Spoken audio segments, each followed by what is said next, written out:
programme de la mission et j'ai eu la grâce de participer à la campagne à Kindia. Et pendant ce programme, le Seigneur m'a guéri de myopie et de stigmatisme. C'était le deuxième jour, j'étais en train de cheminer avec la sœur Kumba et le berger David. En réalité, mes lunettes étaient devenues faibles, donc j'avais du mal à voir. Le berger était obligé d'allumer son téléphone pour que je puisse voir clairement. En même temps, le Seigneur a inspiré la sœur Kumba pour partager avec moi son témoignage. Elle m'a dit, ma sœur, tu sais que je souffrais de la même douleur. Elle dit, mais j'ai mis ma foi à l'épreuve, j'ai commencé à prier. Au fur et à mesure, le Seigneur m'a guéri. Dans mon cœur, j'ai dit, Seigneur, tu peux le faire pour moi aussi. Et par la grâce de Dieu, le dernier jour du programme, parce que c'était le lendemain, c'était la veille du dernier jour du programme. Au moment du programme, le Seigneur a inspiré papa pour prier pour tous ceux qui avaient des maux Dieu.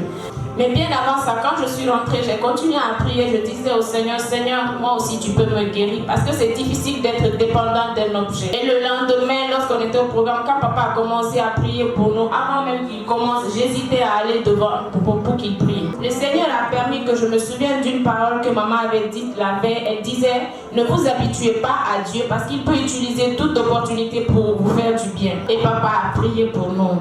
Ce jour, on était resté là-bas jusqu'à 1 heure, je crois, avant de rentrer. Le miracle, c'est que j'ai marché de là-bas parce que ce jour, j'avais décidé de ne pas porter les lunettes toute la journée, malgré que je ressentais des douleurs, mais je n'avais pas porté.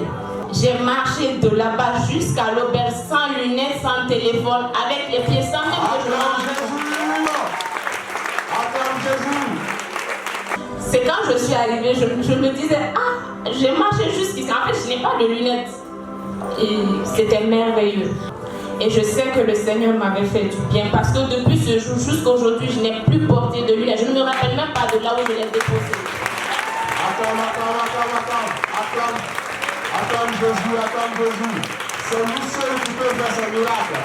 Nous seuls qui peuvent faire cette chose. Acclame-nous. Et le lendemain, quand nous sommes rentrés, j'ai trouvé maman qui faisait la cuisine et je ne faisais que lui parler en fait de tout ce qui s'est passé là-bas, juste pour qu'elle arrête ce qu'elle est en train de faire, qu'elle me regarde, qu'elle voie que je n'ai pas de lunettes. Ouais. Je tenais à faire ce témoignage parce que ça faisait 10 ans maintenant que je souffrais de ça depuis mon adolescence. Et vous imaginez que maman dépensait doublement pour nous deux pour pouvoir avoir les paires de lunettes. Donc je voulais rendre toute la gloire à Dieu parce que même ma famille, mes grands frères, mes grandes soeurs, ils sont étonnés de me voir sans lunettes en fait.